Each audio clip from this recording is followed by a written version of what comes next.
Okay, well, hello everyone. Welcome to the webinar. This is the Silverchair Universe presents Zapnito. My name is Stephanie Lovegrove. I'm the marketing manager here at Silverchair, and we're excited to have you with us today to learn more about Zapnito, one of our early Universe partners. We have with us John Beer, who will be taking us through Zapnito's offering and doing a demo. A few housekeeping things before we get started. All of you have been muted, so if you have any questions throughout the webinar, please type them into the chat box, and we'll have a Q&A at the end. We'll be happy to get to those. The webinar is being recorded, and a link to the recording will be sent to you after the talk and will also be available on our website. Finally, when the webinar is over, you'll receive a brief survey. We appreciate you taking a moment to complete that so that we can improve both Universe offerings as well as this webinar series. And with that, I welcome John. I'll hand it over to him. Great, thanks, Stephanie. Let me just see if I can get my screen shared. All right, so hopefully everybody can see my screen now.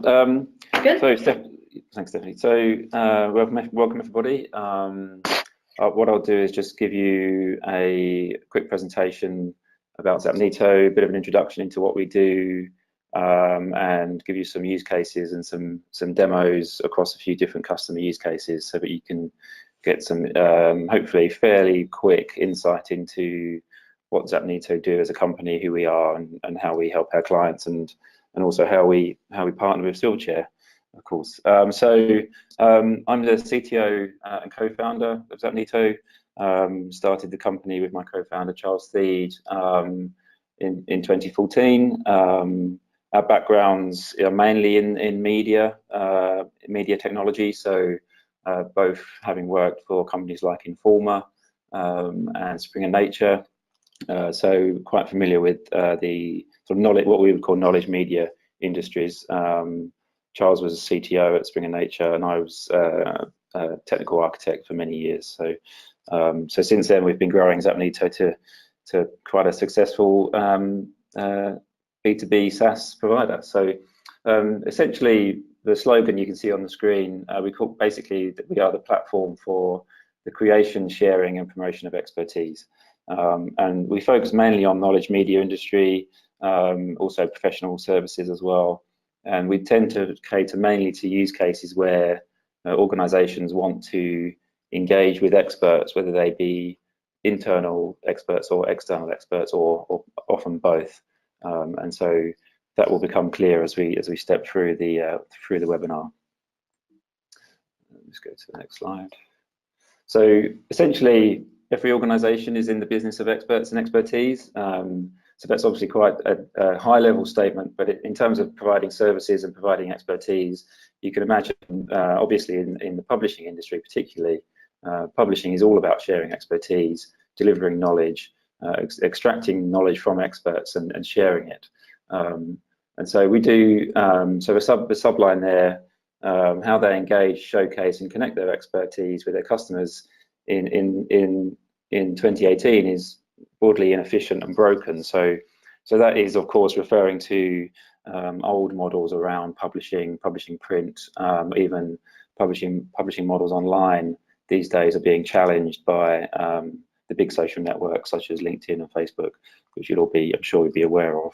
And so we'll step through I guess the justification for that statement will be brought through as we go through the webinar. Hopefully not too controversial, but we'll see. So just to elicit that, the problem, professionals in the professional industry, so B2B media, scientific media, professionals expect high quality, relevant, well-presented expertise. Obviously that's always been the case, but they're increasingly wanting it, on demand. Organizations are generally inefficient at showcasing their expertise and connecting with their experts. So and with their customers, that's often hindered by old technology. So, so in terms of connecting, the key point in that statement is really connecting with their experts, and that's where we focus. We've seen, and I think most people on the webinar would agree, that we've seen an exponential growth in content from unreliable sources of information, and that brings into question, who is this person? If I'm reading a blog, how do I know that this blogger is an expert? They could just be sharing their opinion. And obviously that's talking around the problems of fake news, which has obviously been very prevalent in the last couple of years, 18 months. Old technology can't compete for attention with the new platforms like Facebook and LinkedIn and Twitter. So Facebook particularly is a behemoth of information, and often you don't really know what you're looking at on there. It could be trustworthy, or it could not be trustworthy. And so those platforms, just the last point there, create what we refer to as a noise. Those social media noise is drowning out trusted brands, and is leaving consumers overwhelmed. So that's generally the problem statement, that we try to address and help our customers address. And so you can see that's sort of collectively demonstrated here on the right hand side. So noisy social media. Often media companies will use things like conference calls, clunky webinars. Hopefully this webinar is not too clunky. Inefficient meetings, events which are generally not scalable, and that leads to overwhelmed clients because they're getting lots of information from lots of sources. So the solution to that problem is we allow or enable our clients to engage with their experts, external experts, and turn those experts into heroes. And often the phrase brand ambassadors might be used, or thought leaders, and bring those people into a community of expertise, if you like, to sort of use those experts to win back trust, win back audiences from the social networks, and sort of build new products. So from that, we allow our customers to showcase their biggest asset, which is often their experts. The platform is really designed to do that, to showcase those people. We give their customers what they want, direct access to these experts on demand. So that statement there is our customers' customers. We differentiate from self-proclaimed experts by showcasing their proprietary expertise. Excuse me, I might just take a sip of water. We provide a modern, engaging user experience for fit-for-purpose tools. So the Zapnito platform is constantly evolving, constantly growing, and constantly improving. So we're always adapting and improving the platform. It's not a static platform. And that's the beauty of using a software as a service provider, is you can grow with them. You're not having to install new versions of the software once a quarter. It gets updated regularly, often on a daily basis. And the platform allows you to rise above the noise of social media and bring back audiences back to the brand. So that's the top level view of the solution. How this works, we are, as I've said a few times, we are a platform, software as a service platform, so it's very much a case of configuration rather than build. We don't really have a software build phase that you might see on many projects. It's a case of deciding how you want to use a tool, configuring the tool, going through a phase of onboarding experts, those external and internal experts, developing content, because content often is the route into making these things work. It's not just people. The content and the people are symbiotic, if you like, and then doing that and engaging the audience. And that's quite a rapid setup. There's very rapid return on investment. Then moving through that onto using the platform and the capabilities of the platform to establish networking between the people, maybe using the online learning tools, knowledge sharing, expertise sharing, and generating revenue through engagement. And that can be done through various means that we'll cover. And that leads to loyal customers, inspired clients, potentially collaborative partners, and connected employees. So just moving on. So just an example of some companies using Zapnito today. We've got McGraw-Hill, who are just down here. They are our customer through Silverchair. And there's also some big names that I'm sure many people would recognize. The OECD, for example, John Wiley and Sons, Centaur, Elsevier, of course, Springer Nature. So we do have quite a focus on the knowledge media companies and B2B and STM. We're also doing work with financial institutions such as JP Morgan to showcase their expertise. So the platform is not limited to publishing, but it is sort of inspired by that industry, if you like. We'll talk through some of these in the webinars as we demo the product. So in terms of testimonials, these slides actually will probably be available for people watching the webinar afterwards, but there's just some quotes there from some of our customers, which are nice to see. I won't read those out for you. You can read them yourselves afterwards. So client use cases, there's generally three use cases that we focus on. It's really the only enterprise software that enables organizations to showcase expertise and connect with their experts. And we do that in three main pillars. Knowledge sharing hubs, so they would be content hubs and expert hubs, and that's really allowing experts to be profiled within the brand. So if you take a Springer Nature example, then you may have scientific researchers and people that have been published in the Nature journals sharing their ideas and their thoughts alongside the research under the Nature umbrella. Peer-to-peer learning spaces. Another Nature example here is where you can build and deliver quite just sort of lightweight online training capabilities. So we're not a learning management system, but we do have a sort of what we call expert-driven courses. So you can build online training courses using the experts that are on the platform and the content that the experts have built, and take a user through a structured course.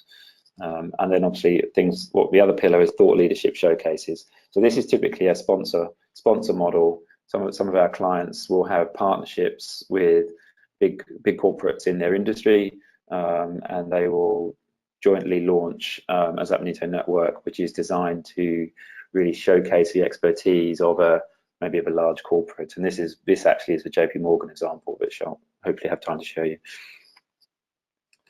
So case studies. So what I'll do is just use these case studies to jump into the live demo. So the first case study I was hoping to show you is one of the Nature examples. So this is Nature, Ecology and Evolution Zapnito network. It's an expert community of ecology researchers and evolution researchers sharing ideas and insights into discoveries but in those fields. It's operated by Springer Nature. So I'll just skip over to that site to show you some of the key features of the platform, and then we'll come back and have a look at the second example, which is the OECD. So let me just jump over here. So I think you can see the site now. This is a Zapnito powered ecology and evolution expert network operated by Nature Research. So this is the homepage of the site. Obviously, this is kind of where users and visitors will first land.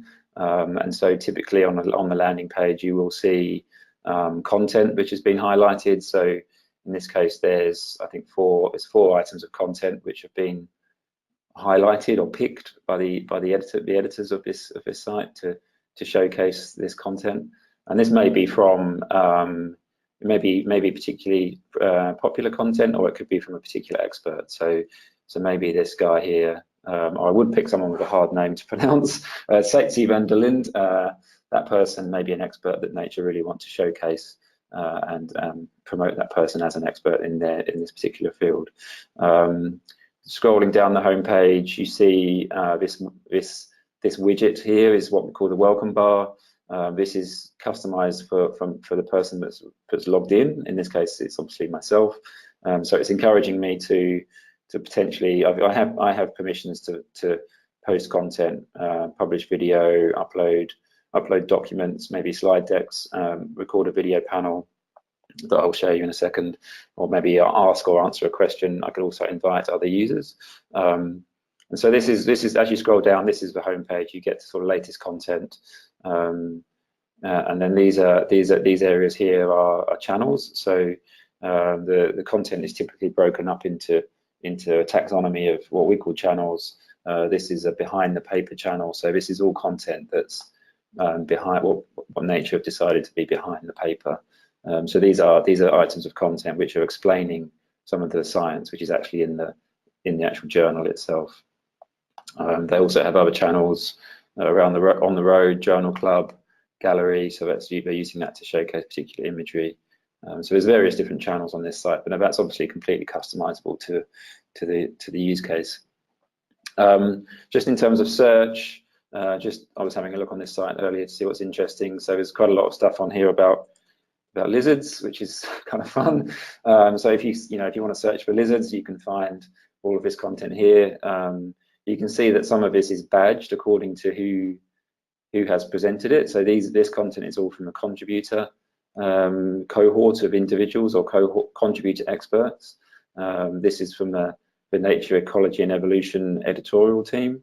So the badging is there to allow visitors to understand what kind of cohort of experts has delivered the content.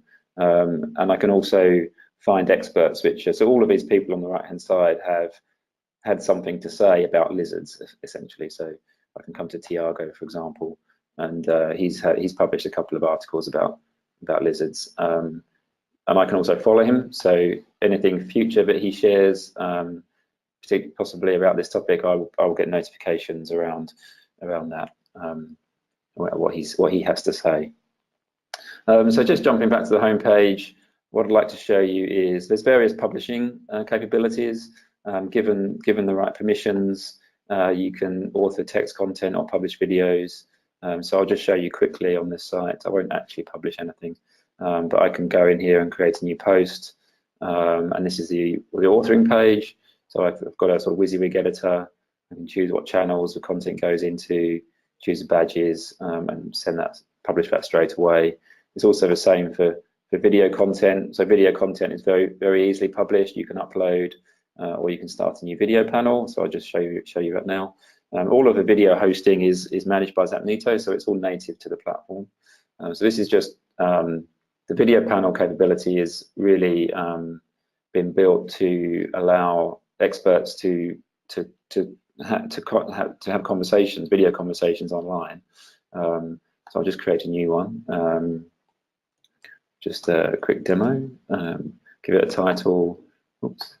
You can invite the panelists. So if you've got permissions to do this, usually this is restricted to a chosen set of experts. So in this case, I'll just search for Max. And save that, and he will have just received an invitation to join the video panel. And this capability is really used mainly for people to do interviews. Really, if you come to the Zapnito.com site, here's one recently that Charles published. So this is essentially what the outcome looks like of a video interview. Just turn the sound down. So you can have up to four or five, maybe 6 people having an online panel discussion, and then have that shared back with the community, and it's all done within the Zapnito platform. So just coming back to the one I just started, if I come into here then and join this panel, Max may well already be in there. Just click allow to allow the microphone. You'll see me here sitting in the office. So this is essentially the user experience you get when you're publishing and creating a panel discussion, and other experts will come in across the bottom, and then you have the option to record that panel discussion and share it with the community. So it's all native within the platform. Hopefully that's fairly clear, but you can see the user experience behind that is very straightforward. You don't really need much training to make that happen. So that's kind of a quick overview of sort of the homepage for channels, some of the publishing capabilities, and we talked about following. So that's kind of a quick intro into this use case. This is very much a journal-led use case. Let's just go back and have a look at the next one. The next one is the OECD forum. So the OECD, I expect a lot of people would have heard of. They are the Organization for Economic Development.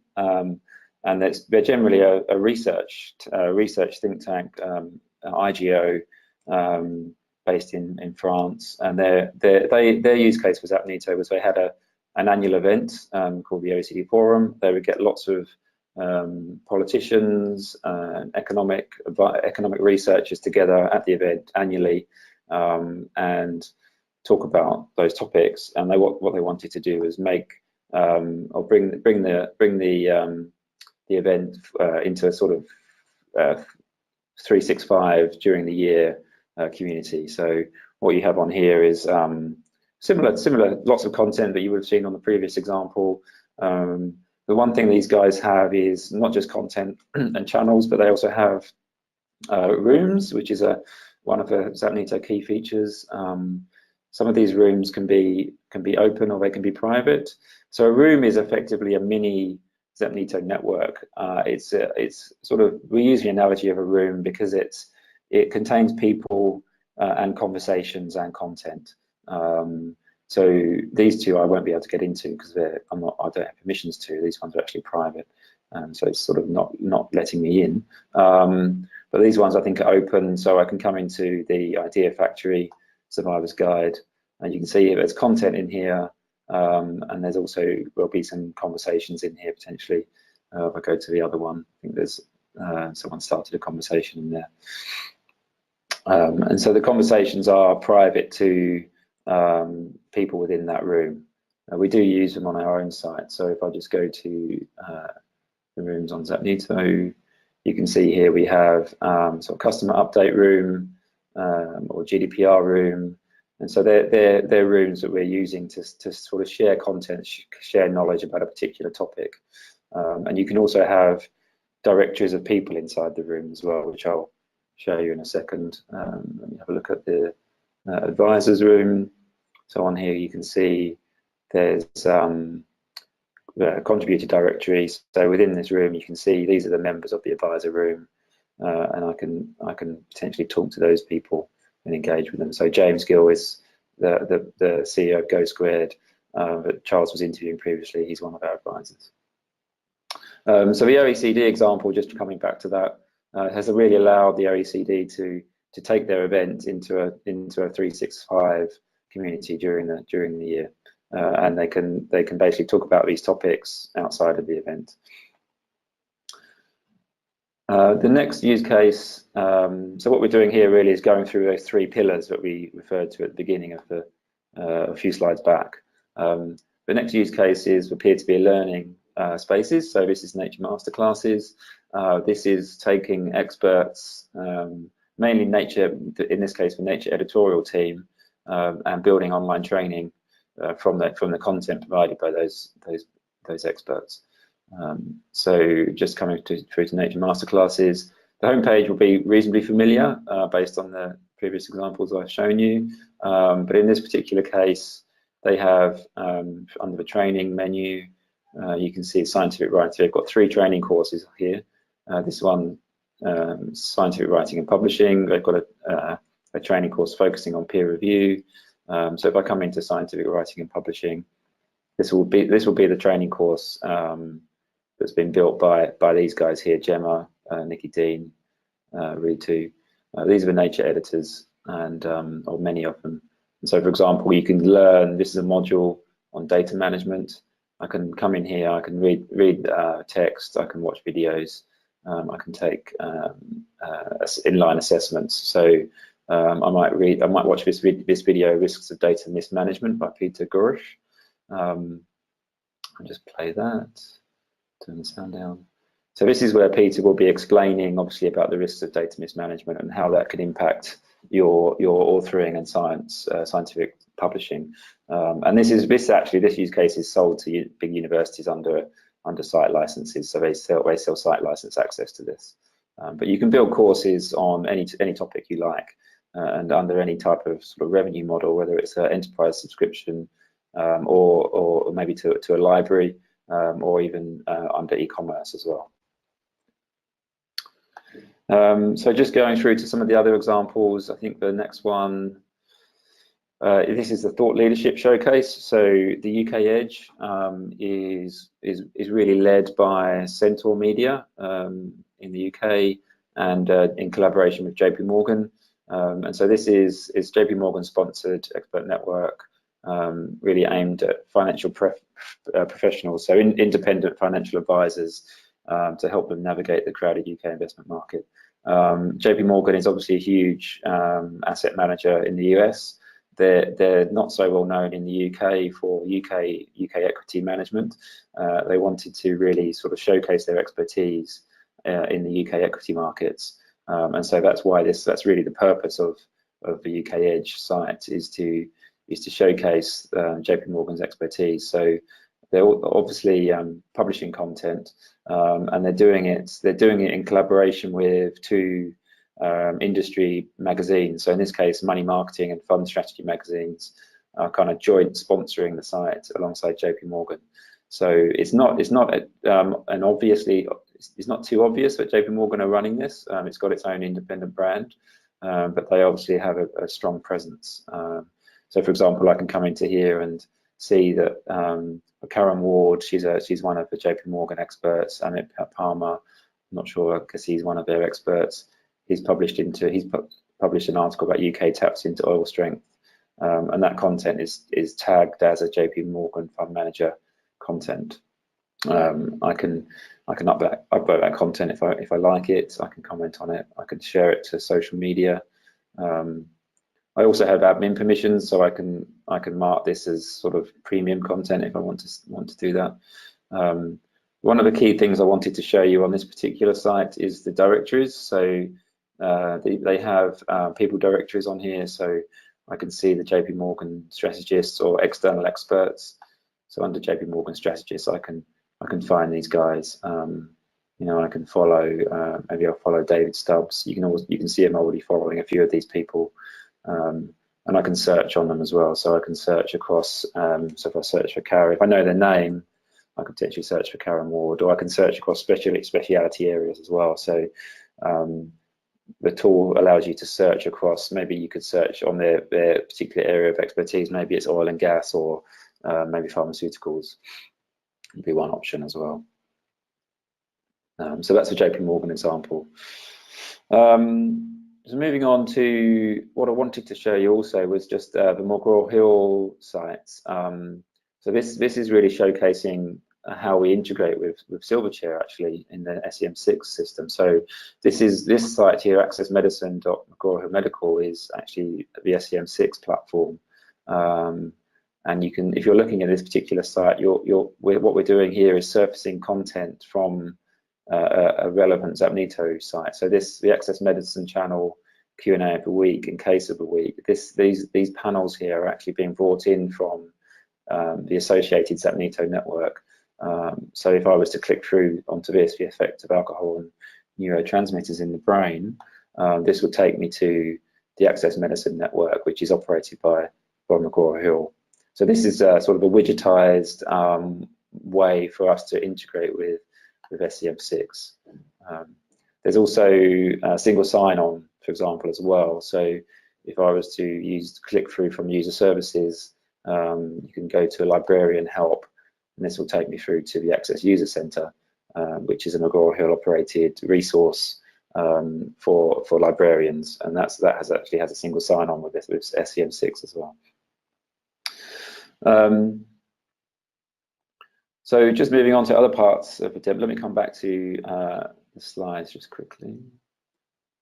I've shown you a few examples of nature networks, and one thing that we do provide for enterprise customers is they're not just standalone expert networks. These expert networks operate in a well, I hesitate to use the word universe, but it's kind of relevant. So these clusters here are Zapnito networks. Each dot that you can see is a person or an expert or an individual person that's a registered member on those expert communities, and the interconnections are knowledge sharing between them. So if you take this big blue purple dot here, this is quite a thought leader expert within that community, and you can see that people have shared knowledge, whether it's reading, consuming content from one person to another. And the thicker the line is, the more content sharing has been more content has been shared from one another. And people that are white are actually in more than one network. So what we do for enterprise customers is provide some fairly deep insight into understanding how individuals as experts can interact, not just within their own community, but also in what might be affiliate communities. So you can see there's some connections here between the nature microbiology community and the ecology and evolution community. So it would be interesting for nature to see who are these people that are operating between the two networks.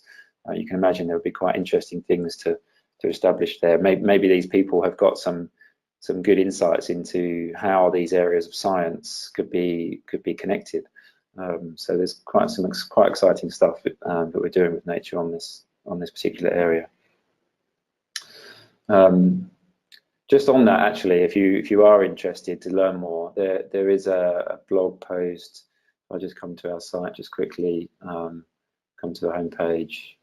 There's an article here, Spring and Nature Expert Communities Visualized. So this research is done by James Siddle, who's he's data scientist, one of our advisors. So this blog post is here. If you want to learn a bit more about that research, that capability, then please do come and look at this article.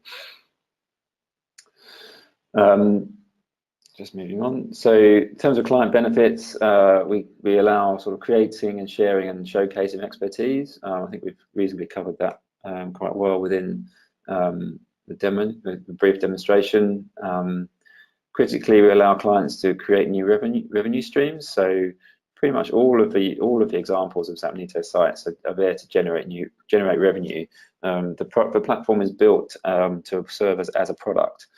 We don't build communities or build websites just for their own sake. So and this generally is through sponsorship or subscriptions or e-commerce or obviously advertising as well. So we particularly work with use cases where there's revenue involved, and we treat the Zapnito networks as a product. We obviously allow clients to save money. We have our software is through an annual license. We can launch these sites very, very quickly in a matter of weeks, not months or years. And obviously, because the platform is already built, it's a known thing. You know what you're buying rather than entering into a build phase, which could be quite risky. And obviously, we talked about the setup in a few weeks, so it's a rapid return on investment. We help our clients reclaim their audience from social media. So, for example, you might have LinkedIn. You might be facilitating LinkedIn groups, which might be getting unwieldy, and a platform allows you to sort of re-establish those communities, but in a curated way rather than a sort of Wild West fashion, if you like. Increasing customer loyalty and engagement and creating beautiful media content. So hopefully you'll think that the Zapnito sites are generally quite nice and quite visually appealing. So, and that's coming back to the product focus as well. The platform is quite flexible, modular feature set. We talked about the content authoring. We talked a little bit about the engagement tools. So that's for conversations that we touched on, the voting and the following. We had a quick look at the expert profiles. We have features sort of around Q&A, video chat we covered, briefly on open and private rooms and directories, online courses. So you can see that the feature set is quite comprehensive, and these features can be turned on and turned off accordingly to the use case. So for example, nature masterclasses will mainly be using courses and Q&A, but they're not necessarily using sort of the open and private rooms. It's more than just a platform. We're very much a services company. So when we launch new sites, we help our clients go through the sort of pre-build phase, establishing the commercial strategies, market research. We obviously build the site. We have some custom integrations potentially, and we help clients through the launch phase. So that would be community management, content strategies and engagement strategies. So it's not just a case of sort of giving you the software and walk away. We sort of, I guess, 40 to 50% also a services company as well. Why now is sort of talking a bit about this slide is really sort of the history of the internet, if you like. So previously knowledge was shared through print-based media with very loyal audiences subscribing to content. The internet then sort of came along and content was online. It was behind paywalls, pay to consume, digital rights management. It was very closed. Then there was a bit of a backlash against that. There's suddenly 300 million bloggers, lots of content given away for free, lots of social media, and that has led into lots of noise, lots of fake news. The internet not being used for its original purpose, research sharing by scientists, it's suddenly being used to share cat videos. And so we believe that what we're trying to do really, the vision around Zapnito, is to help trusted brands like Nature, like McGraw-Hill, recognize, connect those brands with recognized individuals and curate knowledge and provide value. So that slide there is sort of talking around the inspiration of Zapnito. So that's it for the slides. Thank you very much. My email address is there, john@zapnito.com. So over to you, Stephanie, if there's any questions. Wonderful, thank you so much. That was wonderful to see everything in action. We don't have any questions in the chat yet. If anyone has some, please type them in. I was going to ask you, have you found that there are certain subject areas or topics that have adopted these networks more quickly than others, or is it a pretty even balance? It depends, really. I think the scientific communities are usually quite rapid. The scientists are generally used to having a sort of a public profile themselves. They're often used to sort of sharing information amongst their own communities.